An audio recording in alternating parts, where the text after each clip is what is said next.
because I don't know. I'm gonna attempt to do this anyway. Last time I left off, I was giving credence to a little youngster, KT, the Shark, Las Vegas. He told me how I inspired him, and that really meant a lot to me. Because the reason why I do my platform, I don't get on here to aggrandize what I've been through. I get on here to teach, and I feel if a person don't do that, then they don't have no business even on here, man. For real. Because if you got something that can reach millions of people, why not put something that can grow something instead of destroying it? What a lot of people is putting out there on these internets is I mean, if you look at the destruction that it's caused, people getting killed over the internet, on the internet, behind the internet, because of the internet, it's just sad where, you know. But my thing being from Vegas, I can't speak for no other state, but I feel the struggle is a struggle. Out here, we got gangs just like everybody else. Out here, we have lost our way as a community, as a people, as humans. We have allowed our children to be infected, and it's about 6 seconds left on the clock. We got the ball. We're at the 2 yard line, and we need to get it in the end zone. Okay, hold on. Don't interrupt me again. Find something else to do. Okay? Children. But anyway, speaking of which, that's what I'm trying to do. Now, to KTV, keep doing what you're doing, man. Because you got people out here that's not going to like that. You got people that's supposed to be opposed that. But you got to be man enough to say, to hell with them. You got to learn to love yourself. That was my Achilles heel. Love myself. When it was time to do a drive-by, I never questioned where we was going. I just knew that we wore green and black, and the opposition wore another color, and we had to kill it. So I got in the car, no questions asked. I ruined my life, but I ain't give my mind a chance to develop. I was carrying weapons, and I could have got knocked out my socks by the police on 3 occasions. I knew nothing of compassion, of empathy, and anything. All I knew was to hunt. All I knew was to rob. All I knew was to be a nuisance. I was anti everything. I went to a Garside, you know, and as an eighth grader. And I remember when I went to Garside, I got into an altercation with this little white female, right? And she called me a monkey. You know what I mean? And she didn't know that she was dealing, even though I was an eighth grader, with a full-fledged gang member that was willing to do anything to show that I was what I was claiming. So when she called me that, she didn't know that I was armed. This is documented. I was armed. And when class let out, when everybody walked the classroom, I stuck that gun in her face. I said, "What you say, bitch?" I said, "I'm a GPK. On L, I'd knock you, you know what I'm saying?" I told her basically I'd kill her in the class. And you should have seen the look on the little girl's face when I put that gun in her face. I was an eighth grader, man. An eighth grader. It was so many police up there. Look, they got me the next day. It was so many police up there. But they didn't catch me with no weapon or nothing. They took pictures of my gang attire and all that. They kicked me out of Garside. I went to bit more opportunity, you know. And I went there with Gunsmoke from NTG and a few more people. Seed All from Donner Street, Junebug, Skeet All. We all went to bit more opportunity because I got kicked out of Garside. I pulled a gun on a little white girl. So you can't tell me nothing about being a nuisance and being bad. I was beyond bad. So I understand what's going on, but you know why I was bad though? You know why I was really bad? You know why I was really destructive? Because I don't want to go too far with this, but let's just say I was made to feel a certain way, unaccepted, and it wasn't by um, a gang or nothing. It was really internal. I'm not gonna go no further than that, but it was things that happened to me that shouldn't have happened to a child. Nothing sexual, but abusive. And growing up, I harbored such hatred toward everybody because I felt like no one was there to protect me. You telling me about this God of a figure that my father was supposed to be, but what he was when this was happening to me. And you know why I found safety and solace? Do you know why I found, I guess you could say, comfort? I found it in a gang. You know what they told when nobody let they wouldn't let nobody do nothing to me. They kept reminding me, you little sheepdog boy. Your daddy did this. Your daddy did that. All I hear about is my daddy. And I got this big ferocious gang around me. Now won't nobody beat on me no more. That's one of the first thing they told you. I love you, homie. And I fell victim to the devil's kiss. Cause that's the devil kiss. When a dude, a gangbanger tell you, when y'all out there, y'all both doing wrong, I love you, homie. Why? We finna go kill somebody and probably spend the rest of our life in the penitentiary or die in the process of doing this. Why do you love me? How could you love something like that? If you love a person, you love them for doing right. You love them in the name of God. You don't love no one in the name of the devil. So how the hell could we really love each other if we out here killing one another? I'm talking to the homies. How could we help? How could we love ourselves if we know what we doing and we know what we doing is wrong? Yeah. How you look at it, we know. Cause look, man, we discussed it. We've all said certain stuff we didn't condone. Well, this is a game. You can't pick and choose what you don't condone. But we all know what we was doing was wrong. We do. Especially now that we sit back and some of us that got the lesson to survive for it, of it, we see that it's wrong. It was wrong. It was always wrong. So why we go allow to continue to do it when we at it? If you not go fight for yourself, man, or if you feel you lost, don't allow your child to lose, man. They deserve a chance. Just because you didn't give yourself one, don't strip them of theirs. And to you old so-called OGs out there that then gave up on the youth, shame on you. Shame on you. Because just because you in a better place and you ain't out there in the streets no more, that's because God didn't give up on you. God didn't give up on you, but you giving up on the youth. Ain't they worth fighting for? While we putting everything in law enforcement's hand and then complain about the way they do things. That's hypocrisy. We have to take self-responsibility not for our actions, but the actions for our children, for the actions of our community. Everything starts in-house. When your child come outside, he should be equipped with everything he need to live a productive life, man. That starts at home. You can't expect law enforcement.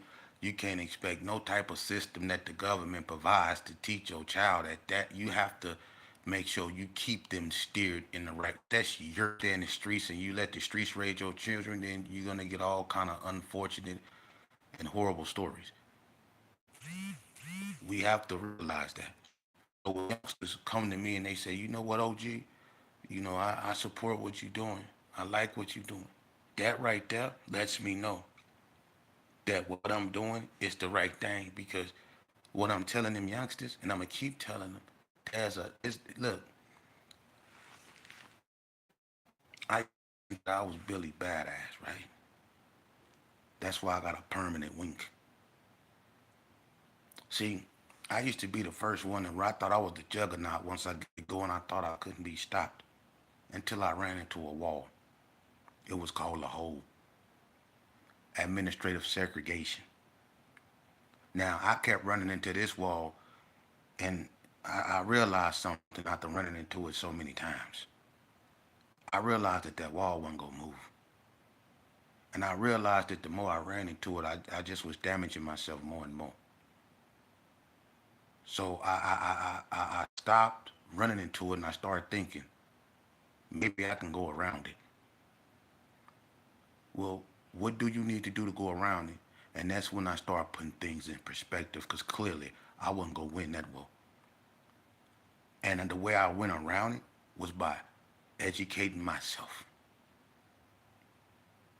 and developing my mind and coming up with the tools that it takes to be meticulous.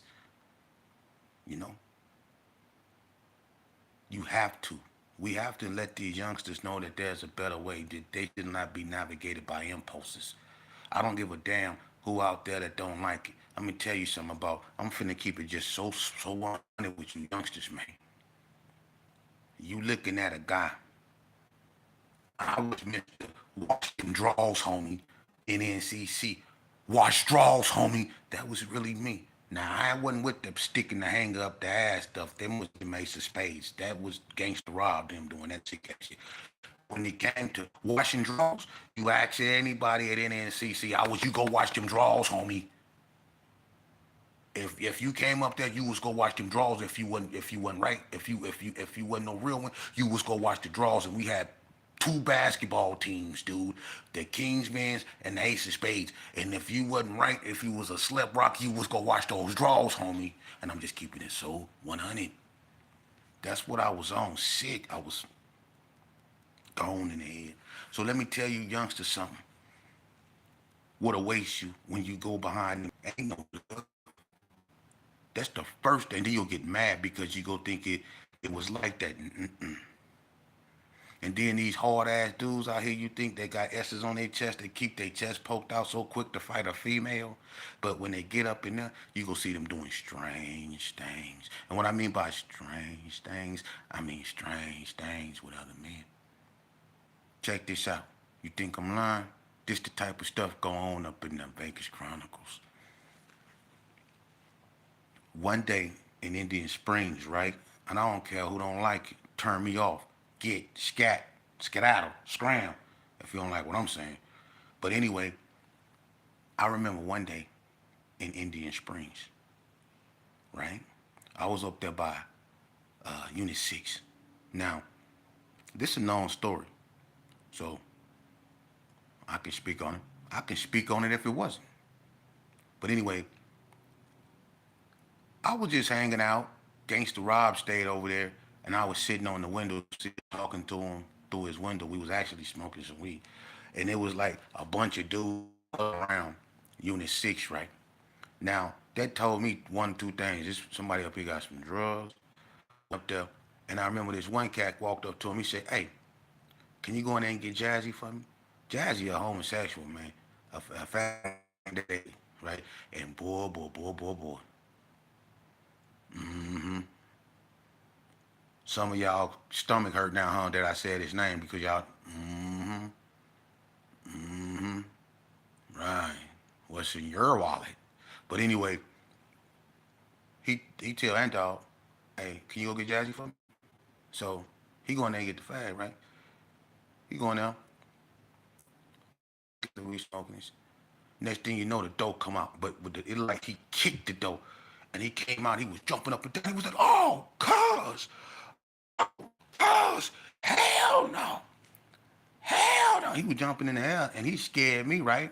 I'm smoking. I didn't threw the blunt up, this way and ran that way. Like, man, what the hell going on up in there? You know what I'm saying? I broke kind of, but then I stopped and looked, and he was like jumping up and down, going crazy. You know, everybody like, what's wrong with you? And he was like, he had his shirt on. He was like, "Cuz, on the set, on the set." We were like, man, what this dude is tripping on, man?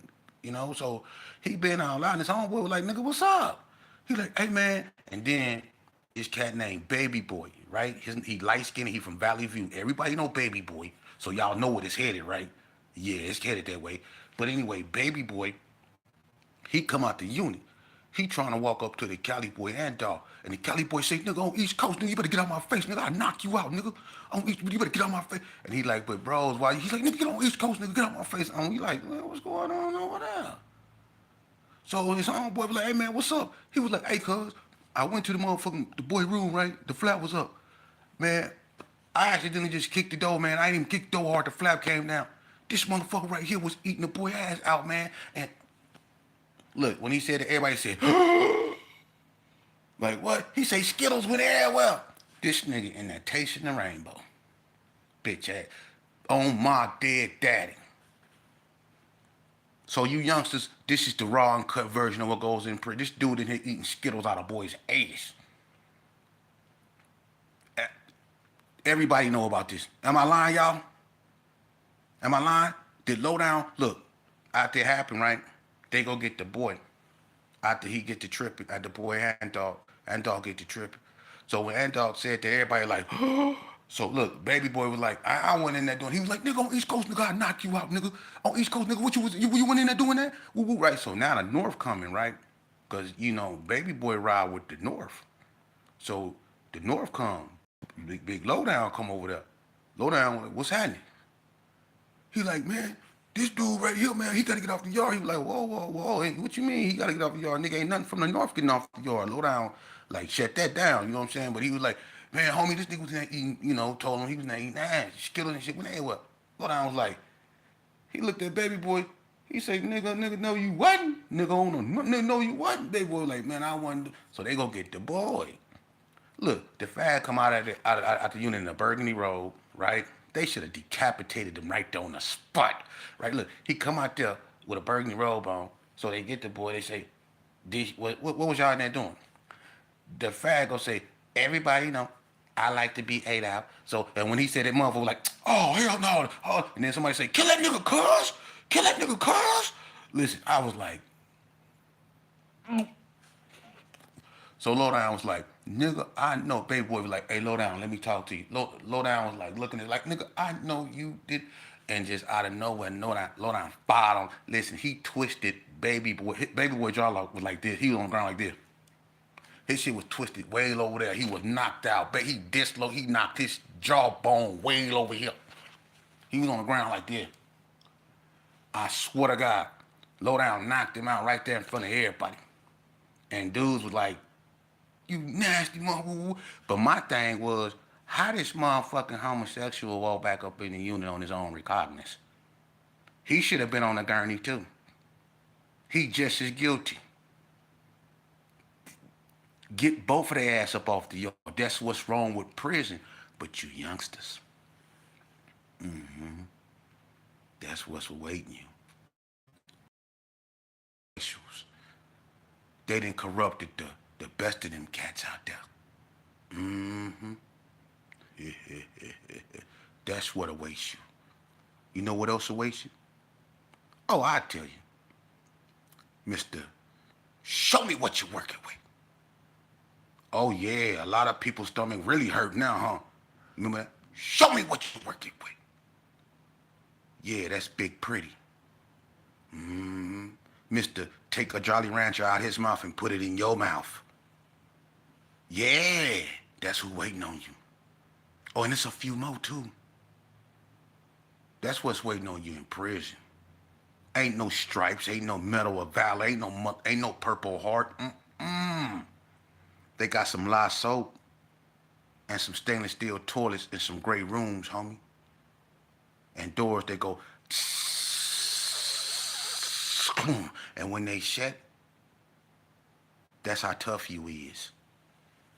When them doors shut and you behind it looking out your window at another motherfucker across from you. You get real good at doing this right here. You know, talking to a person. You get real good at that. You gonna learn that real good. That's what's waiting on you. Oh, I forgot to mention. How could I ever not mention this? To top it off, they got nice bologna sandwiches for you too. All kinds. Trust me, 20 years worth of them. Bologna sandwiches. And this is what you're gonna hear every day. If you don't hear nothing else, you're gonna hear this every day. Recall. Each man to his own unit. Each man to his own unit. Recall. That's what's waiting on you. Now you can run behind these cats if you want to, and let them lead you to the land of nowhere. Trust me, I've been with them. I was in front of them, going right with them. Ain't no drive-by I ain't done. Ain't no gang fight I ain't been in. Ain't no prison I ain't seen. Ain't no goon squad I ain't fought. Ain't no parole board that ain't dumped me 3 years. Ain't no knife I ain't felt in prison. Trust me, you don't want to go there. Not because, not to prove something to these dudes.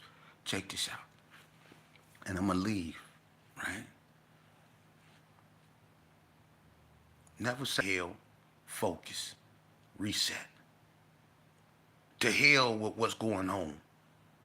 Let's have a talk between us. Melanated, Hispanic, whatever, Native, whatever. Let's have a talk. Look, man. To hell with these bogus ass leaders that ain't never led us nowhere. It's not about us no more. I told you it's for profit. Let's stop. Look, the only way we go survive if we learn. This is something that we can't carnage among one another. That's making it hard to correct, to connect because we got so much and so much ripe animosity toward one another, whether it be he killed my brother or whether it be he touched my mother. However, we got so much animosity and hatred toward us. Women don't want men, men don't want women. Men want to be women and women want to be men. It's so messed up. The youth is disrespecting the elderly. They killing the OGs. The OGs is acting like BGs, So, look, man, we have to fix what's wrong with us. This is not no, oh, man, the police is out trying to. Look, dude, we killing us. You more likely to get killed by a dude that look like me than somebody wearing a blue uniform. Let's just keep it at 100. So we got to address that situation right there, man. For real. Well, how we do that? We get up off our asses and we get out there and we clean up our mess, man. And quit getting in them bogus ass protesters that don't go no goddamn well. When you get on cars and you jump up and down like a monkey and you burn down your own stuff, I mean, where's the logic? That ain't no movement. A movement is when you change the thinking. That's a movement. That's a real revolution. Is when you change the thinking. Because the thinking is what's hindering us in our community. We think it's cool to kill each other. We think it's complacent to put the blame in other people's feet. We think it's everybody's fault but ours. We think it's a conspiracy, and it might be, but we ain't got time to pay attention to that because we killing too much of our own. What about that? What about that conspiracy? The self-conspiracy to annihilate one another because we are annihilating one another, man. How we gonna ever have a chance to sit down and come up with something to make something stop afflicting us if we won't stop afflicting us? It's too much infighting going on for us to think about doing any type of anything. Why y'all marching when y'all know goddamn well Lil Ray Ray just killed JoJo last night? You think his mama give a damn? You think these child's mamas that get killed by little black boys give a damn about y'all march? They see the hypocrisy in it. Because y'all ain't marching any other day with police black dudes, y'all up in arms, but black people kill black people every day and ain't nobody marching, man.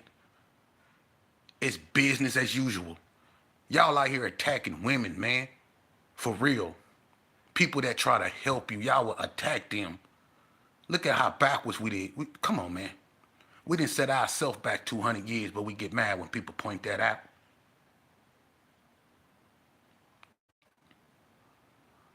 Dude, straight up, if you don't want to be treated like a monkey, then quit going, because that's what we doing. For real. I make little shorts and I go at Charleston White, man. But I'm going to tell you something, that cat got a lot of merits. And instead of us trying to cut his head off and going, listen to him. Just because you don't like what he say, that don't mean he should be shunned. He should be shut up. Listen to him. Listen to him. Because a lot of what he's saying is the truth. It's harsh realities that we always been running from. And until we change that right there, we at for real. We gonna be stuck where we at, cause this playing a victim stuff is getting old, man. Man, we got look, we got the power to the economy. Look how much we consume, trillions. Look how much we spend. We have the power to do things, not violently, but we have the means to demonstrate the strength we truly have in our communities. But what would we rather do? We would rather demonstrate the strength we have on TV with holding up a Draco, or growing up our dreads and stuff like that, or walking around with our sister pants is on with a tank top showing our rib cages that look like a halter top. We rather come out here looking like a clothes hanger with a tank top on. That's what we want to do. To hell with school and all that. We want to be little JoJo with the Draco on TV shooting at somebody on the highway with our pants is down but belly fit. Man, the hell with that bullshit. If you a real OG, stand up, man. Let's get a mop in and clean up our own goddamn mess and quit leaving it in other people's hands. Because when they don't do the job right, we complain. Oh, nah. If we do it, they won't have to come out here and do it. If we don't want them in our communities killing our people, then hey, let's stop letting our people put themselves in position to be killed. How about that? There's always another option, man. I ain't no pastor, I ain't no preacher. I'm from the streets. I know what's out there. My name was War Demon. When I banged, the crime rate went up. Trust and believe that. So I'm telling you. And I used to be in the ranks of demons. I was Satan's one of his favorite ones. His go-to guy. I did what the other ones wouldn't do. I never told the devil no. Until I decided I wanted to live. Until I decided that I wanted a life. Until I decided that I was playing a game. And until I decided that he really didn't have no goddamn power. Because when I was in the hole for 5 years, that same demon and devil that I prayed to, because I was a follower of Anton LaVey in the Satanic Church, I prayed to the 13th count. So I did all that praying. That door stayed closed. It stayed closed. I asked the devil every day to get me up out of there. That door stayed closed. It wasn't until I turned to God where I started getting salvation. And this ain't no spiritual thing or nothing. I turned to something that was good, that eased my pain, and it damn sure wasn't the devil. Everything I did for that son of a bitch, I'm in the ash with my draws, fighting the goon squad. He didn't even help me fight them. You know? It was always just me and God. See, the devil, when he get through with you, he finds somebody else to go play with. Because you ain't nothing but a toy to him. For real. And when he use you, he just discard you and go find another toy. So we got to be tired of being toys, spiritual toys for the devil. We got to reclaim our spirituality. We got to reclaim everything about us, uprightness. We got to change the curriculum in our communities. And the only way we gonna do that is looking in the mirror, man. For real. And when we do that, maybe, hey, I promise you, we won't have to tell people to stop. It'll fix itself. But trust me, the greatest, biggest, worst war I ever fought was the war within myself. And we as a people, the one that we're going to have to fight is going to be within ourselves. We're going to have to contain a demon that's been wreaking havoc within our communities that look just like us, that we've been running away from and been pretending that don't exist. Everybody see this demon but us. And he's killing our little black boys like they nothing. Everybody's pointing that out, but we don't want to acknowledge it. It's that time, man, if black lives really matter, right? It's that time. Clean up your goddamn mess, man. Have some moral ethics about yourself. How about that? And to the youth out there, I'm going to keep it in your ear, man. Lord knows somebody got to. Because today we say, screw it, it's over with. I'm not going to give up on the youth. Because if somebody would have gave up on me, I wouldn't be sitting here. And a lot of you so-called OGs out there, if God wouldn't have gave up, if God would have gave up on you, imagine where you would have been. You made it because he wants you to teach, but you want to sit at home and get fat and talk about what it used to be or what it could have been. Get your fat ass up and get your ass out there, man, And let's stop these youngsters killing each other, man. Let's squash these gang wars we know we can squash. Put me in the worst school you got in Las Vegas, and on my mama, I shut that motherfucker down. And they know I will. Just like I shut down yards in the state of Nevada prison system. I shut any school down. And unlike the police, I don't have to come in with guns blazing. I got 22-inch arms. I do it without a weapon on my mama. Put me in the worst school. Give me 3 days. And I have it under total control. Imagine that. Vegas Chronicles will continue. Don't give up on us because the war ain't over.